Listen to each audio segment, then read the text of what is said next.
2022 में जो पीआरटी के एग्जाम्स हुए हैं उसमें 24 मार्च 2022 की पहली शिफ्ट का पेपर 8:30 से 10:30 की शिफ्ट का मैथ्स का क्वेश्चन, ठीक है। तो यहाँ पे मैथ्स के क्वेश्चन मैं कराने वाली हूँ, क्योंकि रीजनिंग, हिंदी, इंग्लिश तो आप कर ही लोगे, जीके के भी आंसर दिए हैं वो आप आराम से कर लोगे, मैथ्स रह जाती है तो आप मैथ्स यहाँ से कवर कर सकते हो, ठीक है। और आज इसी जो शिफ्ट है 24 मार्च की शिफ्ट, इसी का सेकंड पार्ट मैंने अपने चैनल पे सॉल्व कराया है, तो आप वहां से वो प्लेलिस्ट बनी हुई है प्रीवियस ईयर के क्वेश्चन की, आप जाकर के वहां से पार्ट भी देख सकते हो, उसके साथ आप यहाँ से मैथ्स कर सकते हो। तो इस तरीके से आपका एक पेपर में से 120 नंबर का क्वेश्चन तैयार हो जाएगा, ठीक है। तो इसी का आज मैंने पार्ट बी कराया है, आप लोग देख लेना। सो हम यहाँ पे स्टार्ट करते हैं मैथ्स का, ठीक है। तो फर्स्ट क्वेश्चन क्या है, देखो फर्स्ट क्वेश्चन है कि जे किसी काम को 40 दिन में करता है और जो के है वे किसी काम को 60 दिन में करता है, ठीक है। डेज लिख देती हूँ, वीडियो में विजिबल है ना। जे किसी काम को 40 दिन में करता है और जो के है वो किसी काम को 60 दिन में करता है, और ये दोनों मिलके काम करते हैं, ठीक है। तो दोनों का काम निकालते हैं, ये कितना हो जाएगा 1/40, एक दिन का काम, और इसका एक दिन का काम कितना हो जाएगा 1/7, ठीक है। 60 और 40 का एलसीएम कितना होगा 120, 120 से 40 गया 3 बार में और जमा में गया 2 बार में, यानी कि जे का एक दिन का काम कितना है 3 और के का एक दिन का काम कितना है 2। तो अब आप सोचोगे, आपसे पूछा होगा कि दोनों मिलके कितने दिन में करेंगे, नहीं, यहाँ पे क्वेश्चन नहीं है, क्वेश्चन में थोड़ा सा ट्विस्ट दे दिया इन्होंने। देखो उनको टोटल काम कितना करना है 120 दिन, टोटल काम कितना है उनका 120, क्योंकि एक दिन का काम है 1/40, तो टोटल काम कितना करना है उनको 120। अब जे तो एक दिन में कर रहा है 3 काम और के कर रहा है एक दिन में 2 काम, तो यानी दोनों मिलके एक दिन में कितने कर रहे हैं 5 काम, यानी 120 काम करना है उनको और एक दिन में 5 कर रहे हैं। अगर हम 5 से डिवाइड कर दें तो हमें पता चल जाएगा कितने दिन में करेंगे। लेकिन हमसे क्वेश्चन ये नहीं पूछा, क्वेश्चन हमसे पूछा है कि के काम पूरा होने से 5 दिन पहले काम छोड़ देता है, ठीक 5 दिन पहले ये काम छोड़ देता है, यानी कि के का एक दिन का काम कितना है 2 है ना, और इसने 5 दिन पहले काम छोड़ा, तो 5 के हिसाब से इसके 5 दिन का काम कितना हुआ 10, यानी कि अब काम कितना हो गया 130। इस 10 को यहाँ पे जोड़ दो, यानी 130। आप ऊपर से कुछ नहीं करना, के का काम घटाओ घटाओ नहीं, जितने दिन इन्होंने साथ में काम करा, बट अब इनको काम 130 करना है, क्योंकि के 5 दिन पहले काम छोड़ चुका है। और अब कर दो 5 से डिवाइड, कितना आ गया 1/26, यानी कि 26 डेज में काम पूरा करेंगे दोनों मिलके, जबकि के ने 5 दिन पहले छोड़ दिया था तो, ठीक है। तो इसका आंसर होगा 26 डेज।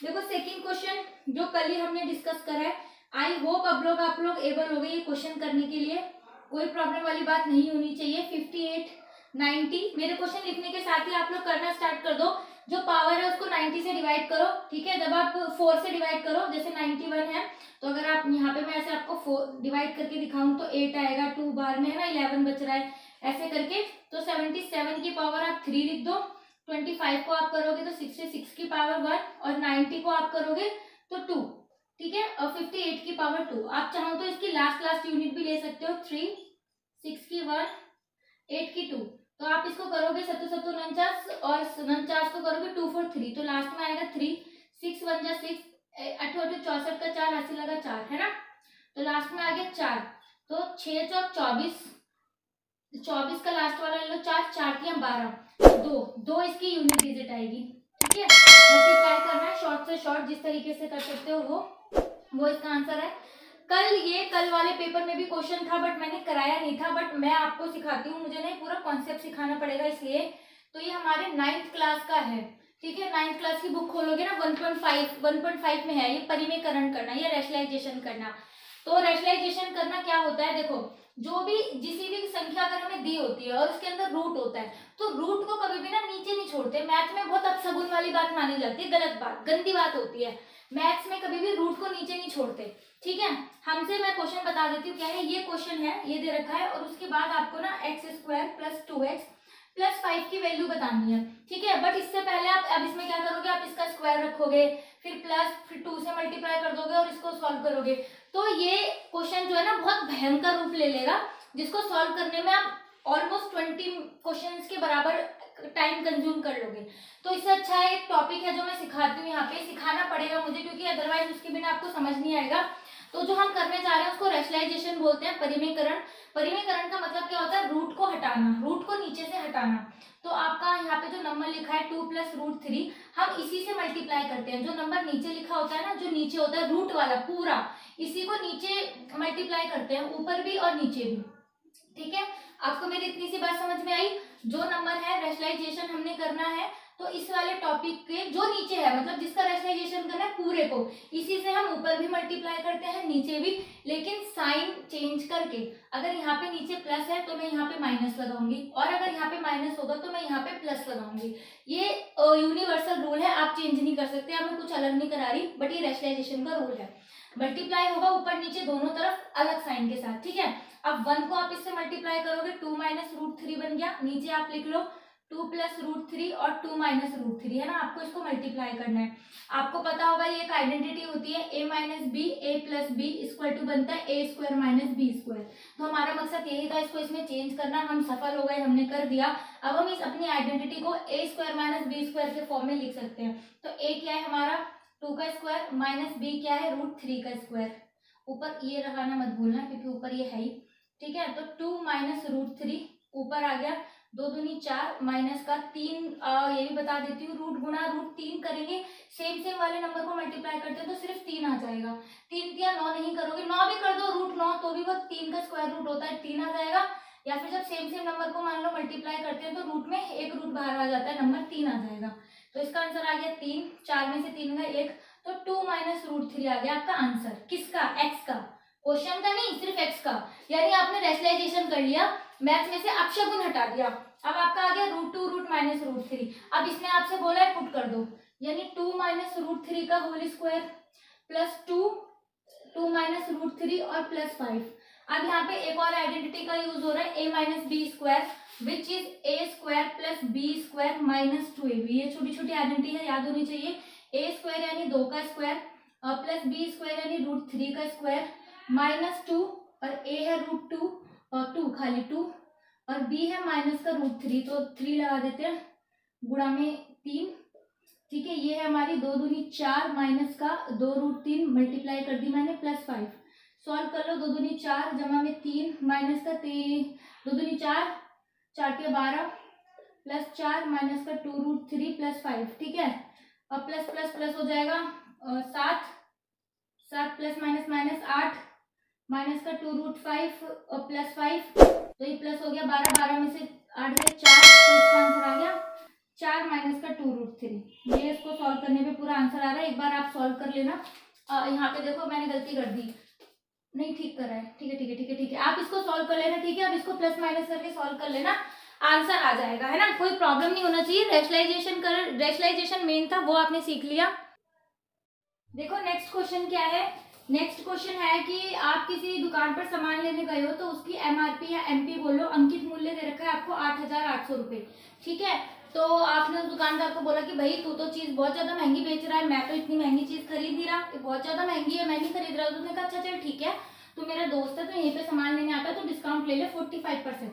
45% का डिस्काउंट ले लिया आपने। अब आपको बताना है कि आपके दोस्त ने, या दुकानदार वाला दोस्त ही बन जाएगा ना, 45% डिस्काउंट देने लग रहा है बंदा, तो उसका SP निकालना है। ठीक है, यानी आपने, उसने 8,800 पे 45% डिस्काउंट दिया, यानी 8,000। अगर आप इसका डायरेक्ट 55% भी निकालोगे तो भी आंसर आ जाएगा, क्योंकि वो उसके 55% की वैल्यू है। बट देखो उसने 8,800 पे 45% डिस्काउंट दिया, तो इसका 45% निकालो, मल्टीप्लाई करो, कितना आएगा, 45 को 88 से मल्टीप्लाई करेंगे तो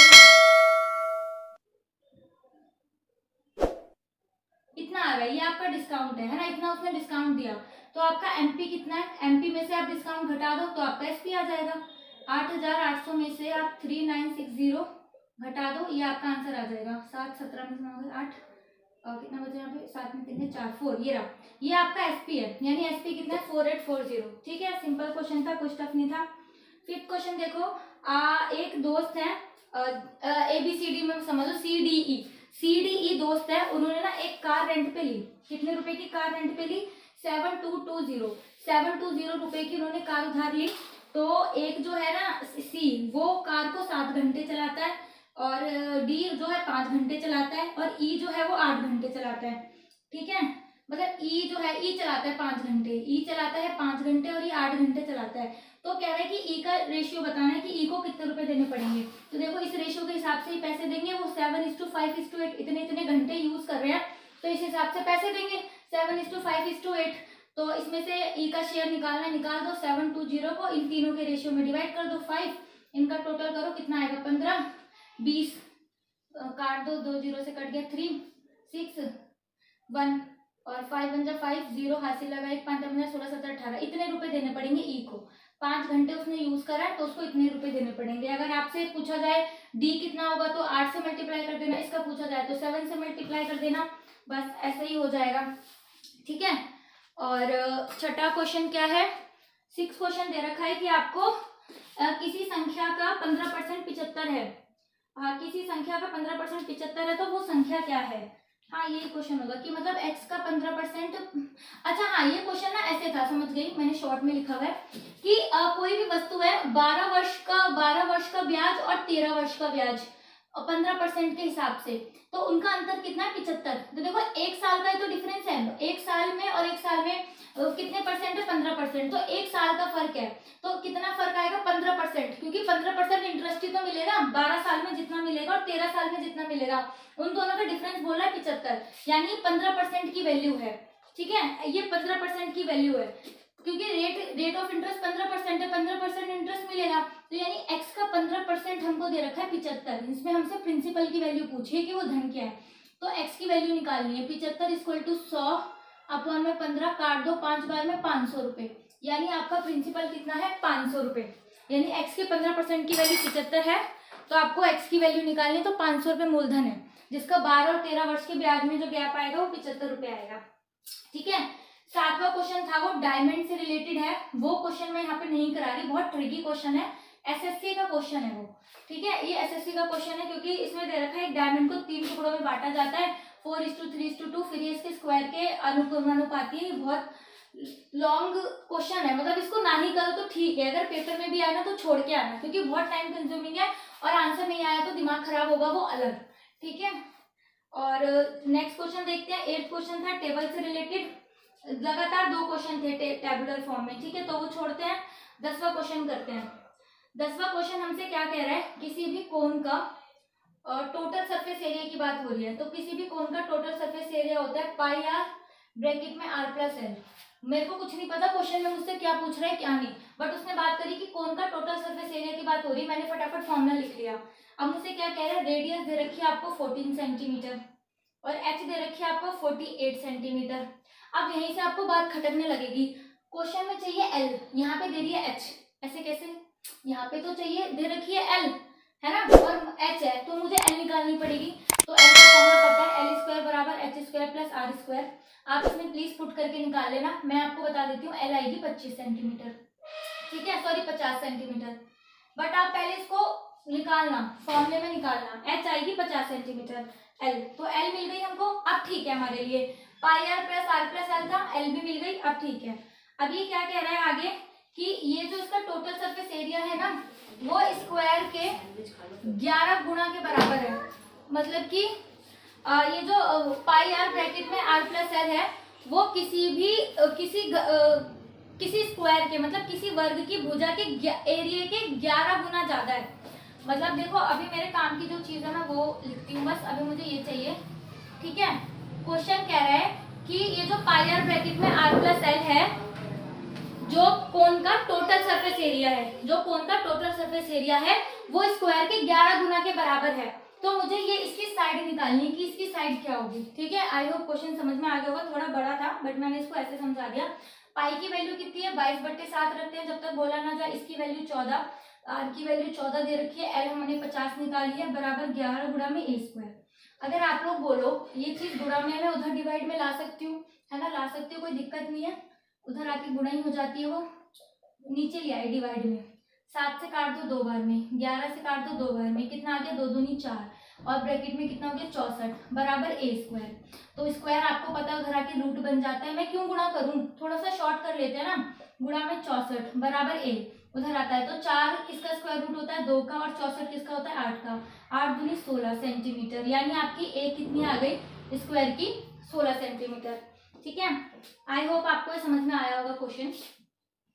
11th क्वेश्चन देखो क्या कह रहा है, वो कह रहा है किसी भी रेक्टेंगल की ये जो ये हाइट होती है, ब्रेथ होती है, एल इंटू बी लगा लो, एल इंटू बी, ये लेंथ होती है, ब्रेथ होती है, एल इंटू बी है ना। तो ये जो आपकी ब्रेथ है, ये जो आपकी ब्रेथ है वो लेंथ की 1/3 है, ठीक है। मैंने इसको बोल दिया, ये ऐसा देता कि एक घनाभ, एक आयत की जो लंबाई है, एक आयत की चौड़ाई जो है वो लंबाई के 1/3 गुना है, तो यानी b बराबर 1/3 दे रखी है आपको, ठीक है। और उसका आपको क्षेत्रफल दे रखा है 1875, क्षेत्रफल दे रखा है आपको 1875, यानी आयत का क्षेत्रफल क्या होता है, एरिया ऑफ रेक्टेंगल क्या होता है, l इंटू बी, और आपसे पूछ रहा है b प्लस एल, ठीक है, ये निकालना है। तो आप यहाँ पे b की वैल्यू ये पुट कर सकते हो, क्योंकि 1/3 l दे रखा है, कर दो, l is to 1/3 l multiply हो जाएगी बराबर 1875, ठीक है। तो एल एल हो गई एल स्क्वायर, और ये नीचे डिवाइड में उधर जाके क्या हो जाएगी, मल्टीप्लाई इक्वल टू 3, ठीक है। और अब हमने फिर से इसका स्क्वायर रूट निकालना है, ठीक है, क्योंकि एल है इधर, ये स्क्वायर हटा के स्क्वायर रूट हो जाएगा, ठीक है। अब जैसे मुझे भी नहीं पता ये किसका होगा, अब मैं क्या करूंगी, यहाँ पे इसका फैक्टराइजेशन मेथड से करूंगी, फैक्टर बनाऊंगी 1875 के, क्योंकि मुझे भी नहीं पता ये किसका है। तो ये 5 के पहाड़े से 3 बार में, 3 36 7 बार में, 2 5 बार में, फिर 5 के पहाड़े से 7 बार में, 5 बार में, 5 के पहाड़े से 15 बार में, फिर 5 के पहाड़े से 3 बार में, 3 के पहाड़े से 1 बार में। तो ग्रुप बनाने होते हैं, कपल बनाने होते हैं, कपल मतलब पेयर बनाने होते हैं। 5 5 एक बन गया, और 3 ये जो था एक ही इसका बन गया, तो यानी एल कितनी आ गई आपकी 5:5:3, 55 25 25 या 75, यानी एल आ गई 75, है ना। हमसे एल जमा बी पूछा है, एल आ गई 75, और बी बराबर क्या था 1/3 एल का, यानी 75 का 1/3। अब इसको काट दो, कितना आ जाएगा, 3 से काटोगे तो 25, यानी बी है आपकी 25 और एल है 75, और बी जमा में एल पूछा है, तो 25 और 75 कितना होता है 100, तो बी जमा में एल कितना आ गया 100, ठीक है। नेक्स्ट क्वेश्चन है, ये भी हमको कल वाले की तरह सिंपल है, बोर्ड मास से करना है। देखो 24 डिवाइड बाय 4:5 माइनस का 8:3 5, ये तुम तो सारे कर ही लोगे ना, ये वाला है ना, कर लेंगे। हाँ, तो देखो बोर्ड मास लगाना है हमें, इसमें पहले डिवाइड करते हैं। तो 24 डिवाइड बाय 4:5 माइनस का 8:3 प्लस 5, ठीक है। इसको काट दो 6 बार में, 6 पंजे 30 माइनस का 8 24 प्लस 5, 30 में से 24 गए 6 जमा में 5, यानी कि 11 का आंसर, सिंपल, ठीक है। 13 क्वेश्चन में आपसे एवरेज निकालने के लिए बोला हुआ है, आपको चीजें दी हुई है बहुत सारी, एवरेज निकालना है ग्राफ में से देख के, तो आप ग्राफ निकाल देना। 14 क्वेश्चन आपसे कह रहा है कि प्राइम नंबर दे रखे हैं आपको x एंड y, ठीक है, इसका एलसीएम क्या होगा बताओ। प्राइम नंबर दे रखे हैं 2 x और y, इसका एलसीएम क्या होगा। तो देखो सबसे पहले तो ये पता होना चाहिए कि प्राइम नंबर क्या होते हैं। प्राइम नंबर वो होते हैं जो अपने पहाड़े के अलावा और एक के पहाड़े के अलावा किसी से कटते नहीं है, जैसे अभाज्य संख्या है जिसे बोलते हैं, जैसे कि 1 2 3 7 11 17, ये सारे प्राइम नंबर है कि क्या होते हैं कि जो अपने ही पहाड़े में आते हैं या फिर किसी एक के पहाड़े में आते हैं, वो किसी से कटते नहीं है। तो हमें इसका एलसीएम निकालना है, ठीक है। देखो वैसे तो लीस्ट कॉमन मल्टीपल इसकी फुल फॉर्म होती है, लीस्ट कॉमन मल्टीपल निकालना है। अगर इसमें कोई भी प्राइम नंबर नहीं होता तो इसमें जो पहले कॉमन नंबर होता उसको भाग लेते, फिर हम मल्टीप्लाई करते। बट जहाँ पे बात प्राइम नंबर की आ रही है वो एक्स एंड वाई है, हम सिर्फ उसका एलसीएम ऐसे ही होता है कि हम s/y कर दे, यानी कि एक्स वाई, इसका एलसीएम होगा एक्स वाई। हमारे पास कोई भी रास्ता नहीं है कि हम इसके अलावा दूसरा निकालें। जैसे कि मान लो आपको बोला हुआ है कि आपके पास 2 नंबर है 7 और 5, इसका एलसीएम निकालो, तो हम ऐसे करने का ना कोई फायदा ही नहीं है। 7 और 5 ऐसे करो, चाहे बड़ा ले लो, 17 और 15 नहीं, 15 प्राइम नंबर नहीं है, कुछ भी नंबर ले लो मतलब 19, तो आप इसका एलसीएम निकालो, कोई मतलब नहीं है। ये प्राइम नंबर है तो आप डायरेक्ट इनको मल्टीप्लाई करना पड़ेगा, 7 पंजे 35, तो इसका एलसीएम 35 होगा। बट आपको क्वेश्चन में एक्स वाई दिया था इस फॉर्म में, तो इसमें ये आएगा, ठीक है। 15वां क्वेश्चन कह रहा है आपसे कि 9 8 2 4 5, सॉरी 4 नहीं वाई है, 4 वाई करना सारे क्वेश्चन। ये जो है ये 9 से डिवाइड है, ठीक है, ये वाला जो है 9 से डिवाइड है। तो ये तो कल लास्ट की वीडियो में भी आया था, देखो कि कोई भी नंबर 9 से डिवाइड होता है तो डिविजिबिलिटी रूल 9 का पता होना चाहिए क्या है, ठीक है। तो आपको बताना है 982 y और 5 है, तो आपको 9 से डिवाइड करना है। तो क्या क्या होगा यहाँ पे नंबर, कल बताया था कि 9 से डिविजिबिलिटी का रूल क्या होता है, इन सबको प्लस करो और हमें वो नंबर लाना है जो 9 के पहाड़े से आता हो। ठीक है, जमा में 5, तो 9 और 8 17, 17 और 2 19, 20 21 22 23 24 25। ठीक है, नहीं 24 आएगा, ठीक है सॉरी 24 आएगा, तो यानी बराबर 24 है। अब 24 से सबसे पास 9 से डिविजिबल वाला क्या है 27, तो बराबर में 27 लिख सकती हूँ। 24 प्लस वाई बराबर 27, तो अब 24 में ऐसा क्या जोड़ूंगी 27 आए, तो वाई की वैल्यू कितनी होगी 3 आएगा। अगर वाई की जगह 3 रख दोगे तो पूरा जो है 9 से डिविजिबल हो जाएगा। ठीक है, और 15वां 16वां क्वेश्चन क्या है, देखो 16वां क्वेश्चन क्या कह रहा है। हाँ, एक गांव में अशिक्षित लोगों की संख्या है 40%, मतलब कि अशिक्षित लोग मतलब शिक्षित लोग हैं एक गांव में, एजुकेटेड लोग बोल दो 40% है, बाकी सारे अशिक्षित हैं। तो इतना तो कॉमन सेंस देखो है कि अगर 40% पढ़े लिखे लोग हैं तो बिना पढ़े लिखे कितने होंगे बिना पढ़े लिखे 60%। ठीक है, बिना पढ़े लिखे लोग होंगे 60%, क्योंकि कोई भी वैल्यू होती है 100% होती है। 40% लोग पढ़े लिखे हैं तो ऑब्वियसली 60% लोग अशिक्षित होंगे। अब आपसे बोल रहा है ये 60% की जो वैल्यू दी हुई है ना, ये 360 लोग हैं, मतलब 60% लोग बिना पढ़े लिखे हैं, कितने 360। तो आपको कुल नंबर बताने की कुल लोग कितने हैं, तो यानी मैं ये कह सकती हूँ कि x का 60% है 360, टोटल मान लिया मैंने x, तो x का 60% है 360, क्योंकि वैल्यू दी हुई है। यहाँ से x की वैल्यू निकाल लो, ये अपॉन में 100 है, उधर जाके मल्टीप्लाई हो जाएगा, डिवाइड में 60, काट दो 6 कट गया, तो x की वैल्यू कितनी आ गई 600, यानी कुल जनसंख्या कितनी है 600, जिसमें 40% लोग पढ़े लिखे हैं। यानी अगर यहाँ से पढ़े लिखे की वैल्यू पूछी जाए तो आप निकाल दोगे 40% यानी 240 पढ़े लिखे हैं, बिना पढ़े लिखे हैं 360। ठीक है, 17वां क्वेश्चन क्या है, देखो 17वां क्वेश्चन है, अच्छा आपने कोई वस्तु 12% लॉस में बेच रहे हो। ठीक है, आपको पैसों की जरूरत थी, आपने कोई वस्तु 12% लॉस में बेच दी, कितने रुपए में 7744 में।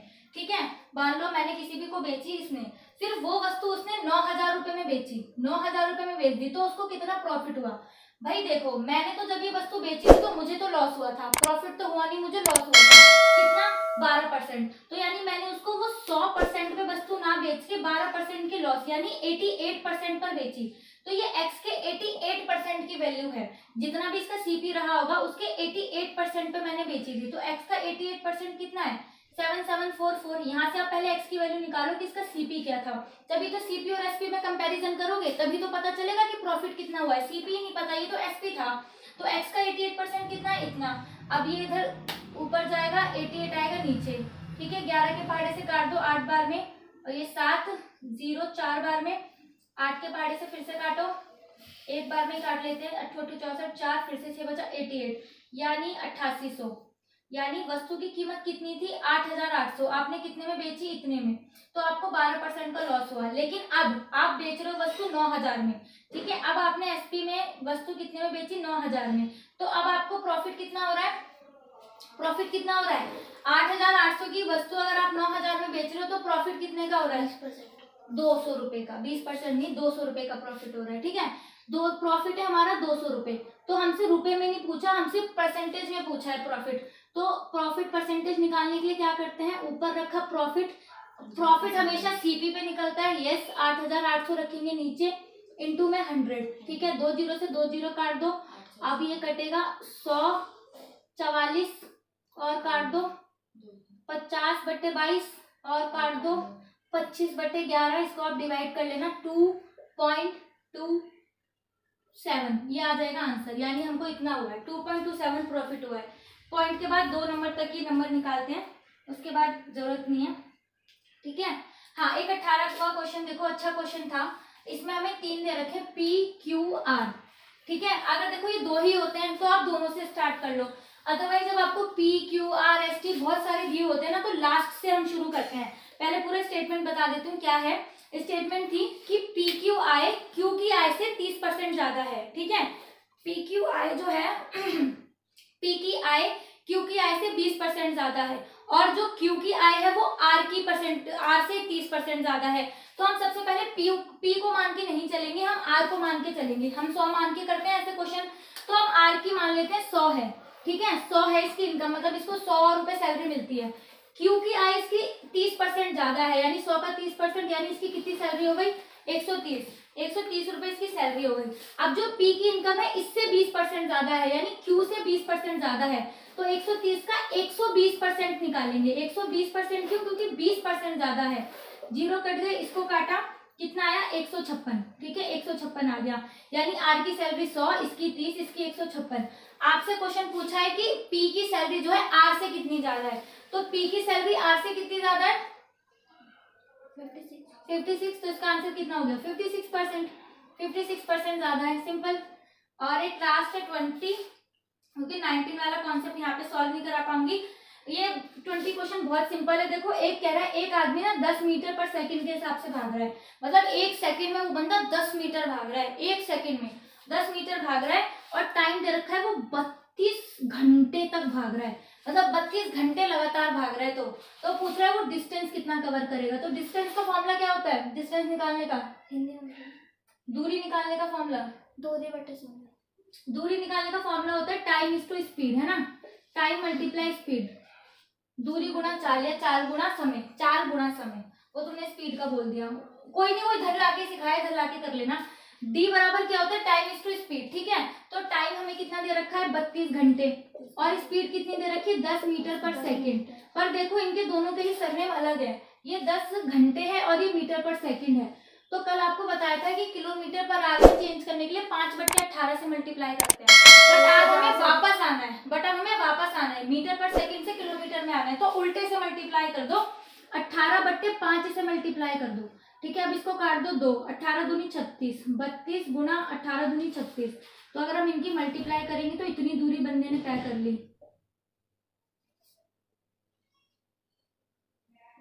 1050, 9 10 11 आएगा। ठीक है, तो 1150 किलोमीटर दूरी उसने बंदे ने तय कर ली। उसने डिस्टेंस कितना चला है? 1150 किलोमीटर। ठीक है, तो ये थे 24 मार्च 2022 की शिफ्ट के मैथ्स के पेपर। अब आप लोग सॉल्व कर लेना।